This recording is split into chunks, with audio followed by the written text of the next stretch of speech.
Hello guys welcome back to my YouTube channel Odisha e learning को आपको स्वागत करुच्ची। आपण मैंने जानी समस्ते बीएसकेवाई कार्ड बा नवीन कार्ड वर्तमान आवेदन चलती तार आज शेष तारीख रही।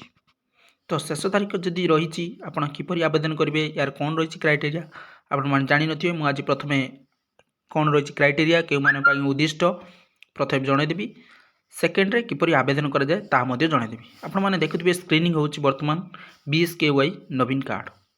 तो नवीन कार्ड कौन एलिजिबिलिटी रही आसतु प्रथम नजर पकड़ तापर किपर आवेदन कराए ताकू आपण संपूर्ण भाव देखईदेवी। किंतु आवेदन किपर आवेदन कराए देखा पूर्व जो मैंने नुआ भिडियो देखुं सब्सक्राइब लाइक कमेंट और अन्य को शेयर करेंगे जहाँफल आपड़ जाना सहित अन्य जानीपर। तो भिडियो को शेष पर्यंत देखिए भल लगे शेष कमेंट कर जनइबे। आसतु देखा कि कौन रही एलिजिबिलिटी क्राइटेरिया आपण मैंने देखिपे। तो स्क्रीन रे रही how to enrol for BSKY नवीन कार्ड। तो ता तलू लिखाई देखिपे आपण मानक मार्किंग करदे बेटर हम। तो देखिपे ये जगह रही इलिजिबिलिटी। इलिजिबिलिटी माने कहले आपण यही कार्ड पाई योग्य कि योग्य नुहे। तो आसतु जाना कौन रही आप योग्य कौन न रही योग्य नुहे आगु कौन क्राइटेरिया थिला एबे कौन क्राइटेरिया रही आप संपूर्ण प्रथम बुझी जातु। तो इलिजिबिलिटी रही to qualify for registration under BSKY नवीन all family members must meet the following criteria. तो बीएसकेवाई नवीन कार्ड करने पूर्व रजिस्ट्रेशन जो रही all family member must meet the following criteria. जो गोटे फैमिली प्रथम रजिस्ट्रेशन करने कौन कौन तार इलिजिबिलिटी क्राइटेरिया रही। प्रथम पॉइंट देला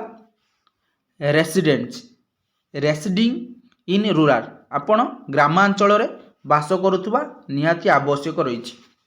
तापर देला no family member should be an income tax payer during FY 2022-23।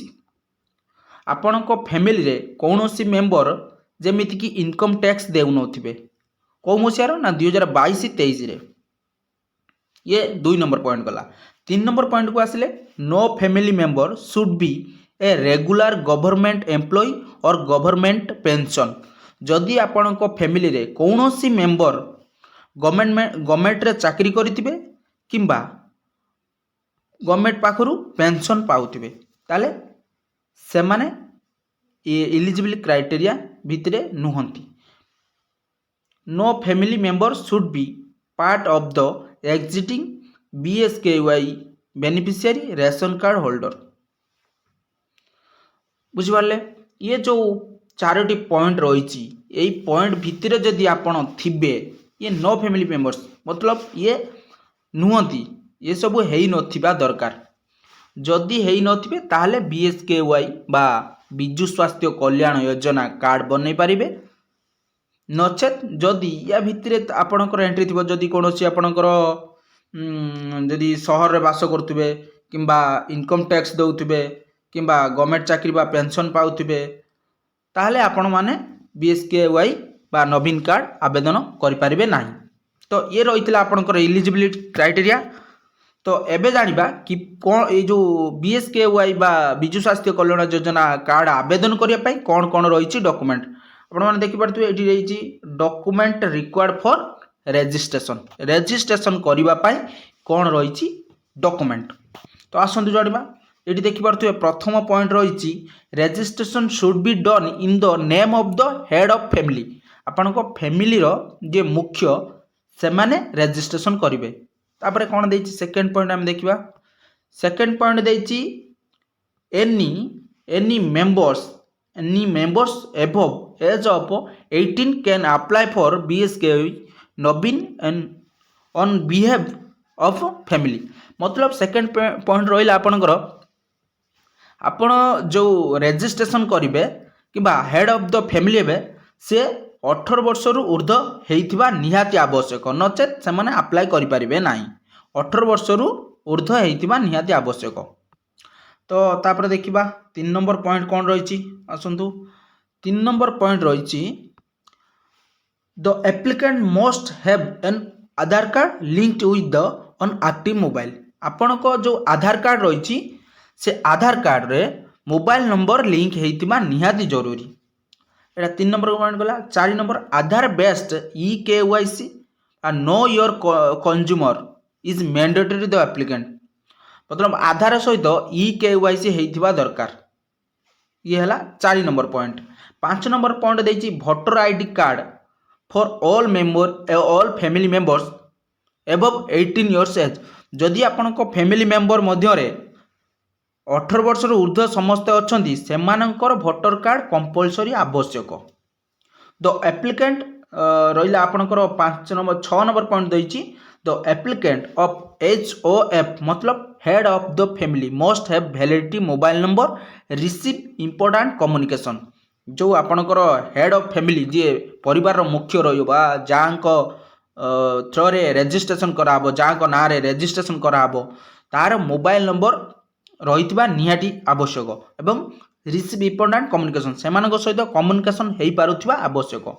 तो ये गला हूँ 6 नंबर पॉइंट। 7 नंबर पॉइंट जे देखा 7 नंबर पॉइंट देछि recent photograph of the applicant as well as head of family. आपनकर हेड ऑफ फैमिली जे रहिबे रिसेंट फोटोग्राफ गोटे दरकार।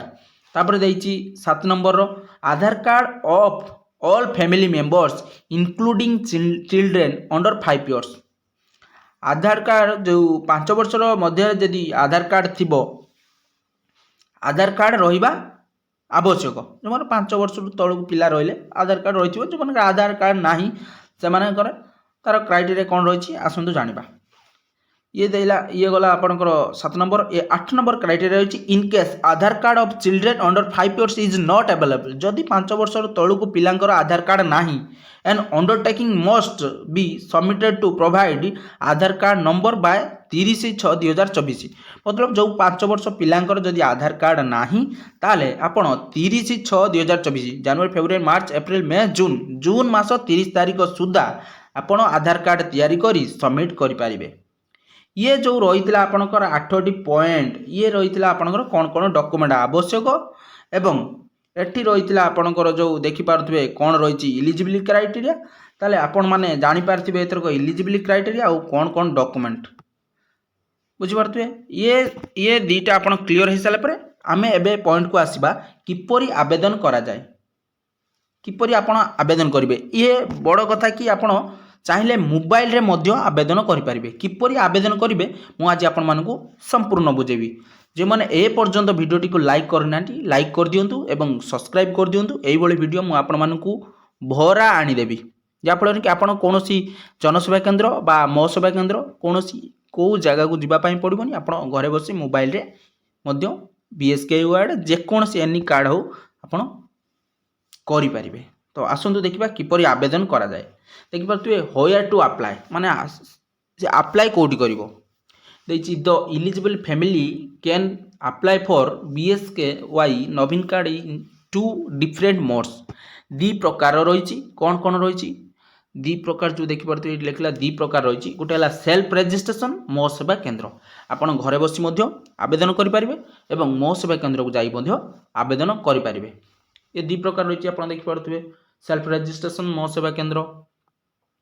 तो ये गला परे व्हेन टू अप्लाई केबे ठारू आपण अप्लाई करेंगे आसन देखा केबे अप्लाई करवा। द रजिस्ट्रेशन पोर्टाल www.bsky.nobin.odisha.gov.in यही जो वेबसाइट टी रही यही वेबसाइट माध्यम आपण आवेदन करें। Will be open the 6th of January 2024 and will close on 16 January 2024। आपण माने जानि पारथिबे आज होची 16 तेणुकरी आज ही आवेदन करंतु। यार लास्ट डेट रही आज 16 तारीख किंतु स्टार्ट हेलानी 6 January 2024 ठारू 16 January बा आज पर्यंत मु बहुत लेट रे वीडियो टिकी नहीं के आसी क्षमा करेंगे। या पर जो ओडिशा गवर्नमेंट तरफ किंबा अदरवाइज जेकोसी स्कीम आसो मुझे आपण मानक प्रथम वीडियो प्रोवाइड करी तेणुक सब्सक्राइब एवं ही करूँ। तो ये आज लास्ट डेट रही जो मैंने करना यथाशीघ्र करनी। ତ ଆସନ୍ତୁ ଆମେ ଡେରି ନକରି ଜଲ୍ଦି ଜଲ୍ଦି କିପରି ଆବେଦନ କରାଯାଏ ଶିଖିବା।